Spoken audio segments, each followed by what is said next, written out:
नमस्कार दोस्तों। तो आप सिलेबस को आगे बढ़ाते हुए आज हम डिस्कस करेंगे मानव नेत्र। तो जानते हैं मानव नेत्र क्या होता है।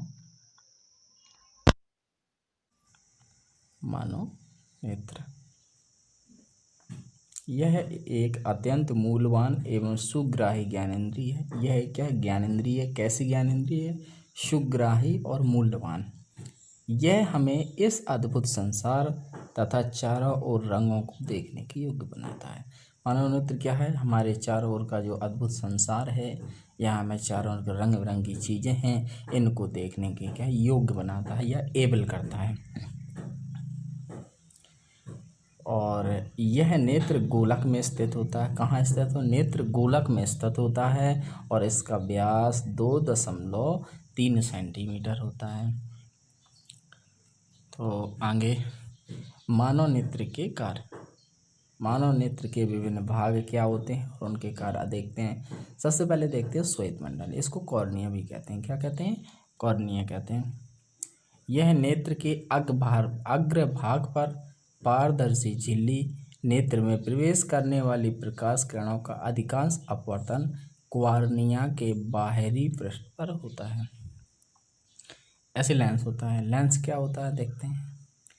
यह एक उत्तल लेंस है जो प्रकाश को रेटिना पर अपसरित करता है। यह एक रेशेदार झिल्लीबद्ध पदार्थ होता है। लेंस केवल विभिन्न दूरियों पर रखी वस्तुओं को रेटिना पर फोकसित करने के लिए आवश्यक फोकस दूरी में सूक्ष्म समायोजित करता है। उसके बाद देखते हैं परितालिका। क्या देखते हैं? परितालिका क्या होता है? परितालिका कॉर्निया के पीछे एक गहरा पेशीय डायाफ्राम होता है। कॉर्निया के पीछे क्या होता है? एक पीछे डायाफ्राम होता है जो पुतली के आकार को नियंत्रित करता है। इसका परितालिका का काम क्या होता है? पुतली के आकार को नियंत्रित करना, छोटा बड़ा करना। अब देखते हैं पुतली क्या होती है। पुतली आ गया तो अब देखते हैं पुतली, जिसको पपिल बोलते हैं।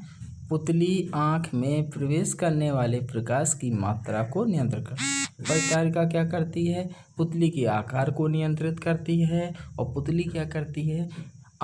पुतली आँख में प्रवेश करने वाले प्रकाश की मात्रा को नियंत्रित करती है। ये प्रकाश की मात्रा को नियंत्रित करते हैं। अब आते हैं रेटिना। जानते हैं रेटिना क्या होता है?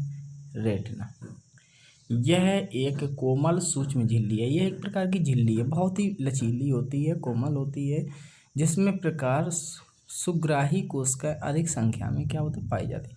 इसमें क्या होता है? प्रकाश सुग्राही जो कोशिकाएं हैं अधिक से अधिक संख्या में पाई जाती है। प्रदीप होने पर प्रकाश सुग्राही कोशिकाएं सक्रिय हो जाती हैं और विद्युत सिग्नल पैदा करती हैं। ये सिग्नल दृक् तंत्रिकाओं द्वारा मस्तिष्क तक पहुँच जाती हैं। मस्तिष्क इस सिग्नल की व्याख्या करता है और हमें वस्तुएं दिखाई देने लगती हैं। ये आपका चित्र है।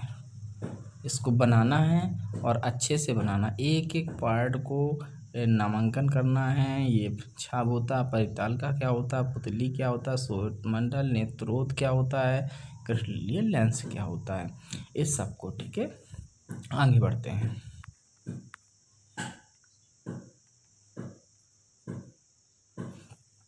अब देखते हैं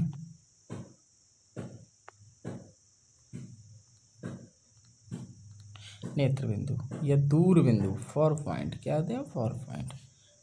दूर बिंदु क्या होता है? वह न्यूनतम बिंदु जिस तक कोई नेत्र वस्तुओं को स्पर्श देखता है, नेत्र का दूर बिंदु कहलाता है। सामान्य नेत्र के लिए यह अनंत दूरी पर होता है। कहाँ होता है?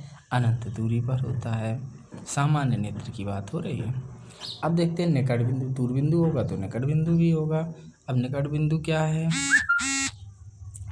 वह न्यूनतम दूरी जिस पर रखी वस्तु बिना किसी तनाव के स्पष्ट देखी जा सकती है, उसे नेत्र का निकट बिंदु कहते हैं।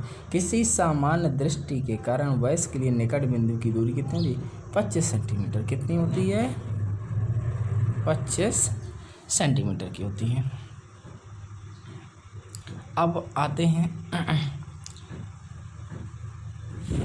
समंजन क्षमता। क्या होती है? समंजन क्षमता। अभिनेत्र लेंस की वह क्षमता जिसके कारण वह अपनी फोकस दूरी को समायोजित कर लेता है समंजन क्षमता कहलाती है। लेंस की वक्रता पश्चात पेशियों द्वारा नियंत्रित होती है। पश्चात पेशियाँ होती शिथिल पड़ जाती हैं, जिससे लेंस पतला हो जाता है तो फोकस दूरी बढ़ जाती है। अगर शिथिल पड़ गई, अगर ये सिकुड़ जाती हैं, जब ये पश्चात क्या होती हैं, सिकुड़ती हैं, तो लेंस क्या होता है, मोटा हो जाता है। जब लेंस मोटा हो जाता है तो फोकस दूरी इसकी क्या हो जाती है, कम हो जाती है। तो समझ में आ गया समंजन क्षमता क्या हो। तो वह है अभिनेत्र लेंस की वह क्षमता जिसके कारण वह अपनी फोकस दूरी को क्या कर समायोजित करता है, या घटाता है या बढ़ाता है, समंजन क्षमता कहलाती है। दो प्रकार से होता है, एक तो फोकस दूरी बढ़ जाती है, एक में फोकस दूरी घट जाती है। जब उसकी क्या होती है, मांसपेशियाँ शिथिल पड़ती हैं तो लेंस पतला हो जाता है तो फोकस दूरी बढ़ जाती है, और जब ये सिकुड़ती हैं तो लेंस मोटा हो जाता है, और जिससे फोकस दूरी क्या होती है, कम हो जाती है। आगे देखते हैं दृष्टि दोष और उनका संशोधन। अच्छा, कुछ दोष होते हैं आँखों के, कुछ दृष्टि के कुछ दोष होते हैं, उनको हम देखते हैं। जैसे पहला ले लिया मोतियाबिंद। मोतियाबिंद में होता क्या है, इसमें क्या होता है, जैसे जैसे लोगों की उम्र अधिक हो जाती है तो उसमें क्या होता है, उनको दिखना बंद हो जाता है, या धुंधला दिखाई देता है, या दूधिया दिखाई देने लगता है। इस स्थिति को क्या कहेंगे, मोतियाबिंद कहेंगे। तो वही इसमें देखो मेंशन किया हुआ है, लिखा है अधिक उम्र के कुछ व्यक्तियों के नेत्र क्रिस्टलीय लेंस की दूधिया या धुंधला हो जाते हैं, इस स्थिति में मोतियाबिंद कहते हैं। इसके कारण नेत्र की दृष्टि में कमी या पूर्ण दृष्टि क्षय हो जाती है। मोतियाबिंद का शल्य चिकित्सा के बाद दृष्टि, इसका क्या है, इलाज संभव। इसमें क्या होता है, हम ऑपरेशन के द्वारा या शल्य चिकित्सा के बाद दृष्टि वापस आ जाती है। अब दूसरा देखते हैं निकट दृष्टि दोष। एक हो गया मोतियाबिंद, ये भी एक प्रकार का दोष है। अब आते हैं निकट दृष्टि। निकट दृष्टि दोष में क्या होता है, इसमें क्या होता है, निकट की वस्तुएं स्पष्ट दिखाई देती हैं परंतु दूर की वस्तुओं को हम सुस्पष्ट नहीं देख पाते हैं। तो ऐसे दोष को क्या कहते हैं, निकट दृष्टि दोष कहते हैं। इस दोष में व्यक्ति के निकट रखी वस्तुओं को स्पष्ट देख सकता है परंतु दूर रखी वस्तुओं को स्पष्ट नहीं देख सकता है। ऐसे दोष युक्त व्यक्ति को दूर बिंदु अनंत पर न होकर नेत्र के पास होता है। ओके, इसके दोष क्या हैं, ये लेंस की वक्रता त्रिज्या बढ़ जाती है, या नेत्र गोलक का लंबा होना, नेत्र गोलक का क्या हो जाता है, लंबा हो जाना हो जाता है।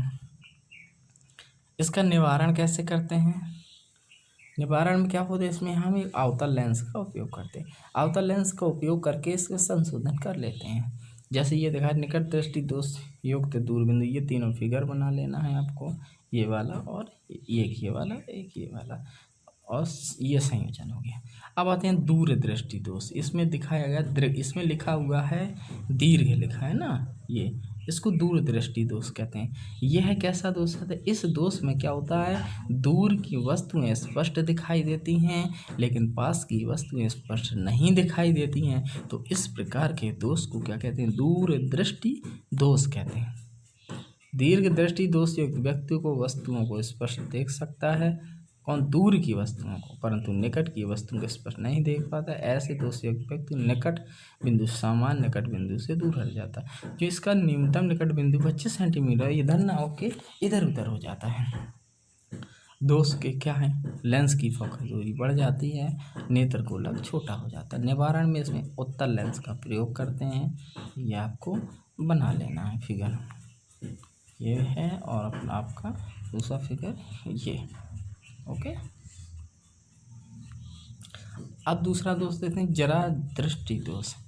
जरा दृष्टिता, वायु में वृद्धि होने के साथ साथ मानव के नेत्र में समंजन क्षमता क्या होती है, घट जाती है। अधिकांश व्यक्तियों का निकट बिंदु दूर हट जाता है। इस दोष में जरा दृष्टि, इस दोष को जरा दूर दृष्टिता कहते हैं। इसका कारण क्या होता है, पश्चात पेशियों को धीरे धीरे दुर्बल, ये क्या होती है, ये पेशियाँ होती हैं धीरे धीरे दुर्बल हो जाती हैं, जिससे क्रिस्टलीय लेंस क्या होता है, लचीले में कमी आ जाती है, जिसके कारण हमें जरा दूर दृष्टिता हो जाता है। निवारण क्या है, इसमें उत्तल लेंस का प्रयोग करते हैं। कभी कभी किसी व्यक्ति के नेत्र में दोनों प्रकार के दोष आ जाते हैं, निकट भी आ जाता है, दूर भी आ जाता है। तो ऐसे में प्राय डुअल फोकल या द्विफॉक्सी लेंसों का आवश्यकता होती है, जिसमें क्या कहते हैं ऊपरी भाग में अवतल लगाते हैं और नीचे निचला भाग में क्या करते हैं उत्तल लगाते हैं। ओके, अब देखते हैं दोनों नेत्रों का सिर पर सामने की ओर स्थिर होना।